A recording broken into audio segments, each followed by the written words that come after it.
بسم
الله الرحمن الرحیم. نجیګرام ناټمیرا د سب ډیویژن په ریکورډ هغه خوندوره بانډا چې په دې کې د افضل شاه باچا د په هر وخت کې د صحافیانو ملمستیا کوي. دا وخت موږ د هغوی په فارم هاوس کې موجود یو او دا ګیدرینګ چې نننی دی نو یو خو سیاسي موسم چې دی په هغې کې هم اړی ګړی دی او بل د ګرمۍ موسم هم شروع شوی دی، شینوالی دی. افضل شاه باچا تاسو ته هرکلی وایو او ډېره شکریه ادا کوو چې تاسو وخت په وخت د سوات صحافیانو په اعزاز کې یو ګیدرینګ ارینج کوئ. څه به وایې په دې موخه باندې؟ بسم الله الرحمن الرحیم. سهیل باچا ورور، اول خو زه ستاسو د بریکوډ د پریس کلب د ملګرو انتهایي مشکور یم. شاه صاحب، تاسو چې د تحریک انصاف سره تعلق دی او پی کې 5 کې او 6 کې هم ستاسو هلې ځلې وختاً په وختاً دي، دا کوم صورتحال چې مخې ته رالو ودانۍ چې دی هغه ورانې شوې او ډېر لوی نقصان وشو، لوی زیان وشو او ریاست کولاو چې دی هغه چیلنج کړی شو. په دې حواله ستاسو څه دریځ دی، ستاسو څه خپل خیالات دي؟ داسې دی چې که مونږ لږ وروسته لاړ شو نو د ایونټ ته مونږ وګورو چې لکه دا موجوده صورتحال ورو ولې خراب شولو، لکه دې ځای ته ولې راورسېدو، دلته مطلب چا راورسولو. نو هغه خیر د مرکز په خپل ځای باندې خبرې دي. زه خو به دا وایم چې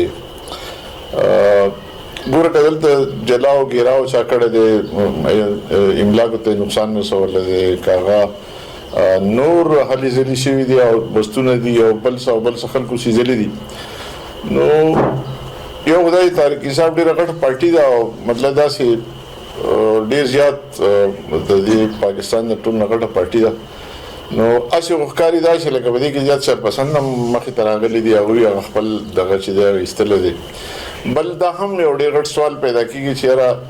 سرکار چې دی هغه د دې املاکو د حفاظت دپاره چې دی هغه تنخواګانې ملي او لکه دا د هغوی ذمهواري هم ده. نو سرکار لکه خپله ذمهواري ولې نه ده مطلب دا چې سر ته رسولې چې ګیټونه یې دغه شانتې پرېښودي دي او خلک ننوتي دي او هغه سرکاري املاک او کورونه ورسې سیزلي. نو دا هم یو غټ سوال دی. خو زه به دا ووایم پرسنلي چې ګوره مونږ چې دی نو هغه په پوره من سیاست باندې یقین ساتو، غیر اخلاقي او غیر قانوني او غیر عیني که هر څوک کار کوي قانون شته، عیني شته، په کار چې د هغې خلاف چې دی هغه ایکشن واخلي او هغه چې چا هم غلط کار کړی چې هغې له چې دی نو هغه سزا ورشي. مونږ چېرې هم د پاکستان چې یو سړی ځان ته پاکستانی وایي نو هغه د هغه ظاهره خبره دا زموږ وطن دی چې دا پاکستاني مونږ به یو، چې دا خاوره زموږ وي نو هغه به مونږ دلته وي. که فرض کړو په پاکستان کې بدامني او په پاکستان کې خدای مکه دې له څه مسله جوړېږي خو موږ ټول ته جوړېږي. نو مونږ بالکل د شرپسندو او دا خلکو بالکل مرګرتیا نه کوي چې قانون په خپل لاس کې علي او هغه املاک ته نقصان نشي یا بل څه ته نقصان نشي یا بل څه ته نقصان نشي. بل خبردار چې تاسو دا وایي چې دا ولې چلے شي هغه خلک چې هغه پارټي پری دي هغه خلک چې هغه مطلب دی وخت په پارټي باندې ډېر زیات ګران وخت دی کته زما خبره کوي نو چې کله دی پارټي د راتلو ما د تیر الیکشن کې زما خل په 2018 کې الیکشن شي نو زه د پارټي په یو پوزیشن وزولا راغلی ما اوس په دې پارټي باندې یو ډېر بد وخت نه دا خو ډېر زیات به پښتو خبره ده چې لکه خلک چې هغه پارټي پری دی او په کار چې موږ جدوجہد وکړو په کار چې موږ دا پارټي بیا یو ښه پوزیشن ته بوزو او کمی کوتاهی چې زموږ نشوي دی یا کېږي چې هغه موږ نه کوو. بل سیده خبردار چې قانون نسوک بالاتر نشته څوک چې د قانون خلاف ورزي کوي په کار چې هغه خلاف قانون چې دی نو هغه دغه ونیسي. زه خو موږ خو زه زما ملګري زما فیملی موږ تحریک انصاف سره مخ کېږو اوس هم ولاړو او انشاءالله بیا به هم ولاړو چې څه مخې ته راځي تابعدار یو موږ په دې کې سیده خو زموږ پارټي ده زموږ عزت دی. دا کوم واقعیات شوي دي شاه صاحب لکه مثال تاسو وایي چې شرپسندو کړي دي خو د پاکستان تحریک انصاف د جنډې لاندې شوي دي نو د عمل ته تاسو په څه نظر ګورئ د عمل خو بد شوی دی که نه ورته ته مخکې وایي چې ګوره جنډه چا مطلب دا چې د تحریک انصاف په نوم باندې دنیا کې شرپسند خلک زمونږ ورته انتهایی مذمتي کوو انتهایی غلط کار شوی دی چې هر چا کړی دی قانون په کار چې د خلاف اکشن والی هغه له سزا ورکړي لکه موږ خو د قانون منلو والا خلک یو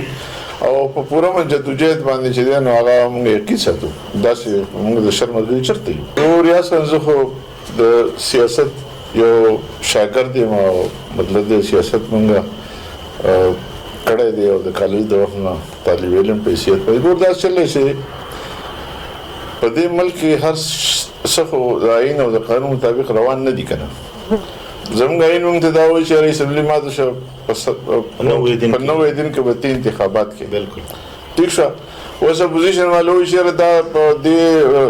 9 دن کې تا انتخابات ته وکړي نو ژر نه الیکشن چې راځي نه بیا به د دیو ظاهره خبره د دیو حکومت په انتخاباتو به اثر اندازي اوس یو طرف ته قانون آیین جدا خبره کوي اول دا غي انټرپریټیشن دا غي جدا کوي ګوره د طالب علم په حیثیت کې زه دا وایم چې زموږ په آیین کې اوس هم ډېر زیاتې مسلې داسې دي چې هغه زموږ کوم مسلې دي د هغې د حل کولو چې دی نو هغه جوګه نه دي اخیستی و. پاکستان تحریک انصاف چې دلته کې ایم پی اے موجود و د تحصیل کم انتخابات چې و په هغې کې ورکران و قابلان خلک و قربانو والا خلک و هغوی چې دی ووټ هم پیدا کولی شو یا ظاهره خبره د بیډ ووټ و نو بیا لاړ شي هغه سیس خاندان ته نو که اوس بیا د پی کې پای په دغه او بیا په دغه کور کې ټیکټ تقسیم شي نو ستاسو یا نور چې دلته کې بېشماره 10-12 کسان دا دین ته ښکاري بیا به ستاسو څه عملي او داسې دا سهیل خان چې په دې ملک کې په یو پارټۍ کې هم دننه جمهوریت نشته په یو پارټۍ کې دننه جمهوریت نشته او بیروکراسي چې دا څنګه چې زموږ بهر بیروکراسي ده داسې په پارټو کې دننه هم بیروکراسي ده نو په کتو سوچو کې هر یو پارټۍ ته تو ګورې هغې کې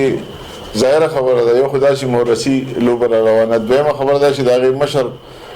چې څوک یي د هغه اختیار بله خبره دا چې پی ټي آی چې ده نو دا د دې میاشت 2 یا 3 دا خبره نه چې خلک وایي تاسو د پی ټي آی ګوره دې نه مخکې د هغوی حکومت و دلته تاسو د هغې نرخونه وګورئ چې دلته نرخونه څومره و دلته روزګار څنګه و دلته چې تاسو د پیټرول نرخ په هغه وخت کې ګورئ د دې سره تاسو کمپیر کړئ دا خو هغه خلکو راغلي چې ارادار سره به موږ ټیک کوو د هغې نه مخکې ته د زموږ د صوبې خبره وکړه دلته وګوره صحت کارت چې دی نو هغه پی ټي آی والا چې دی نو هغه دغه کړی نن غریبانو ته څومره چې دی نو دلته سهولت دی دلته وګوره میرټ باندې هغوی عمل کړی زما خیال 37 که 47,000 استادان پی ټي آی والا هغه ته ما ته وایي څوک ته پیدا نه کړي چې هغه یا سفارش کړی یا هغه پیسې ورکړي دي نو ځینې خبرې یا ستاسو چونکې د عمر چې دی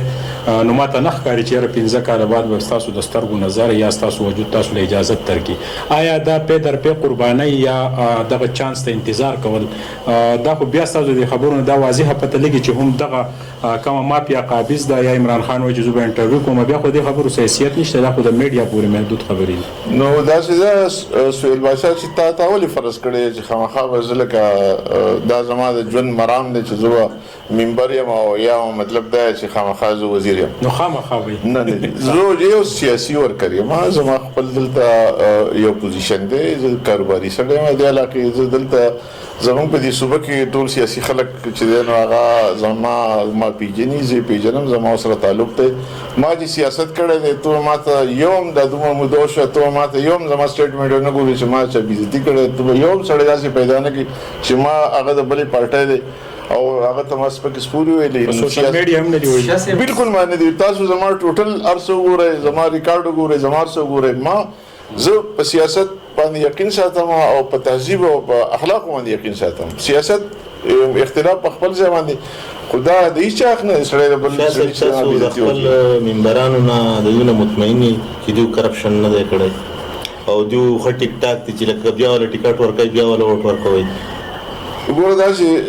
ذاکر خان سیاست چې دی نو په هغې دغه خو څه بل څه وینا کوي. سیاست دا وینا کوي چې سیاست کې به احتساب سي، هغه به قوم چې دی هغه احتساب کوي. قوم څنګه احتساب کوي؟ زه به حکومتي پارټۍ کې رالم او سبا بیا الیکشن دی، که زما کارکردګي ښه نه وي نو قوم به هغه سړي له ووټ ورکوي، هغه له ووټ نه ورکوي، بل سړي له ووټ ورکوي. د هغه به حکومت راځي او هغه به د دې سړي خلاف چې دی نو قانوني چې دی نو هغه احتساب کوي چې د کوم ځای کرپشن کړی دی، کوم ځای هغه کړی دی. چې که فرض قوم راځي او په هغه باندې بیا به لکه اعتماد کوي. تېر ځل چې ما الیکشن مهم و زمانه کسان ما ورته دا پی ټی آی به چې دی نو په اکثریت کې بیا ووټونه ګټي. زه اوس هم دا وایم چې تاسو نن هم انتخابات وکړئ نو خلک بیا هم پی ټی آی له ووټ ورکوي او مطلب یې د دې دا خبرې ثبوت دی چې د خلکو په دې پارټۍ باندې چې دی هغه یقین دی. اوس که فرض که مونږ یو طرف ته لکه سیاست چې دی نو دا خو چې عوامي رایې احترام نه کوي که نه، نو چې عوام هغه طرف ته رایې ورکوي نو په هغې کې زما زه خو دا خبره کوم که نه چې کله د مونږ د کارکردګۍ په دې صوبه کې خبره کوو نو د دې مطلب دا دی چې مونږ به کمپیریزن د دې نه اخوا څو کسانو د هغې سره به کمپیریزن کوو چې یاره دا کوم حکومت چې دا ښه وشلی دی او که دا بد وشلی دی. نو څنګه تا ته مه وایي ګوره مونږ د خپل بریکوټ خبره وکړو یا د خپلې ضلعې خبره وکړو. دلته د دنیا شی ترقیاتي کارونه چې دی نو هغه روان دي شوي دي، که هغه د موټروی په شکل کې زموږ په بریکوټ کې 3 یونیورسټۍ چې دی هغه د روانې دي. دغه شانتي یو داسې شعبه نشته چې په هغې کې کار نه دی شوی، که هغه د سکولونو دی، که هغه د کالجونو دی او د میرټ د دې حده پورې ما ته وایي چې په زرګونو لکونو باندې دلته په دې صوبه کې چې دی نو هغه کسان برته شوي دي. خو لکه ما ته وایي که نه استادان وګوره 37-38 استادان برته شوي دي، تنخواګانې ورکوي. درکوي مې دې پورې چې د کرپشن خبره ده ضرور په دې ملک کې ادارې شته، نو داسې بدمعشان خو نه دي، خو د دې ملک شهریان دي، په کار چې قانون د کټري کې راولي او دغه چې څه کرپشن کړی چا ته نه والي چې داسې څوک شته نه چې چا سره احتساب وکړي نو بیا خبره شاه صاحب د نهم مۍ څونه واقعیات چې وو دې ته به حیثیت تاسو ذاتي په کم نظر ګورئ چې دا ټیک شوي بد شوي؟ ګوره تر کومه حده پورې چې د نقصان او د جلاو ګیراو خبره ده نو زه ورته په دې نظر ګورم چې د انتهایي غلطه شوې ده، دې زه مذمت کوم. او کومه پورې چې د احتجاج خبره ده د پوره من احتجاج خبره ده نو زه په هغې باندې فخر هم کوم. زه بیا هم چې پوره من احتجاج موږ به کوو، پوره من احتجاج چې دی هغه د هر چا حق دی، خو د جلاو ګیراو نه زه په حق کې یم نه زموږ پارټي دی په حق کې ده. د دې کال چا ورکړی و چې مونږ خو ګوره خبره داسې ده چې په دې باندې خو تاسو میډیا والو تاسو د دنیا شی رپورټونه هم ګورئ روزانه په دې باندې خبرې هم راځي. ما دا خبره وکړه چې وروره دا په دې کې زموږ د پارټۍ موقف دا دی چې په دې کې بار خلک وو، دا زموږ د ټریک دپاره چې دی نو هغوی یو ټریک کړی دی او دا جلاو ګیراو کسان هغه وو هغوی جلاو ګیراو کړی دی او د هغې په ثبوت کې هغه دا خبره کوي چې په دغه دا کوم ځای چې دا کوم احساس مقامات چې هلته نقصان رسېدلی د دې هغه کوم رکوالي چې وه چېرته وو ورته ولې ګېټونه کولول؟ دا تپوس خو د هغوی هم پکار دی چې تاسو چې تنخواه اخلئ تاسو د دې ذمہوار یې چې د دې موږ حفاظت کوو نو بیا ولې لکه د دې ته نقصان ورسېدو په کار چې دوی گرفتاریانې کړې په کار چې شیلینګ به کړې په کار چې سوګیز به استعمال کړې چې بل څار به استعمال کړو شاه صاحب ریاست مور پلار دی نو هغه د سینې شي کولای چې را بدی باندې فایرینګ وکي او دغه یو دم دومره هجوم راشي په خلکو نو ریاست خو صبر کوي نو دا خو چې تاسو ریاست تاریخ ته وګورئ نو ریاست د کله د بقا خبره نه بیا صبر مګر خبره نه کله چې د ریاست د بقا خبره نو ریاست په کار چې خپل قدم په وخت باندې والی نو دا خو داسې ده چې لکه د کومه د خلکو د استعفاګانو خبره ده د خلکو د پارټۍ پرې خودو خبره ده نو اوس چې دا وسنګ پښتو یو دا وسنګ چې ایوالي چې په یو کس په پارټۍ باندې بد وخت راځي او دی چې یاره بس زه نه چې نه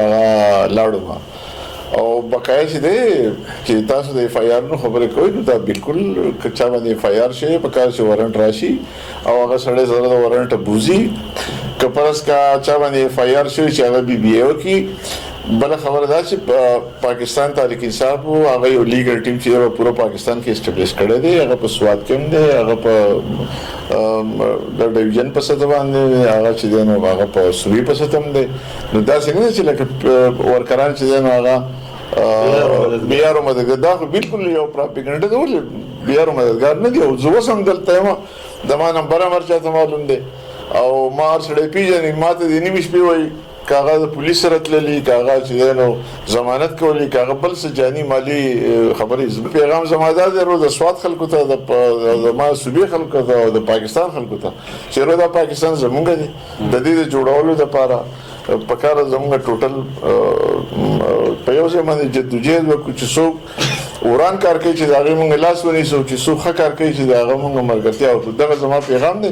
او سیاست چې دی نو هغه په سیاسي لاره باندې په کار دی تشدد او دا شیونه چې نو دا زموږ د ملک لپاره نه دي او زموږ د علاقې لپاره سپیشل سواد خو چې دی ډېر زیات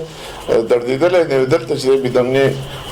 شروع کول او پیدا کول هغه نه دي په کار درنګ جهان مننه زنګ سره موجود او افضل شاه باچا چې پاکستان تحریک انصاف سره تعلق دی د نه هم مې دغه ټول چې کم تشدد شوی کم چې املاک ته نقصان د دې مذمت هم وکړو او دا نننه ګیدرینګ چې و دوی چونکې زموږ ورسره دوستانه ده او دا یو بانډه ده او دا ډېر یو ښکلی ځای دی چې دې ته د بریکوټ پرس کلب ټول ملګري بختي روان خلیل الرحمن باچا مظفر شاه ریاض احمد ډاکټر ذاکر محمد او زموږ کیمرا ټیم شهاب خان او حضرت حسین سره زموږ حاضر شو د نهم مې واقعیات او د دې ملک ریاستي ادارې یقینا چې دا پوج زموږ دی او دا ملک زموږ دی دغه املاکو ته نقصان رسونکي چې دي هغه په دغه حواله باندې سل په سل کړ دي او دوی د دې پر پور سزا ورکړي ما سویل باچا له پوره ټیم لره اجازه ته الله پامان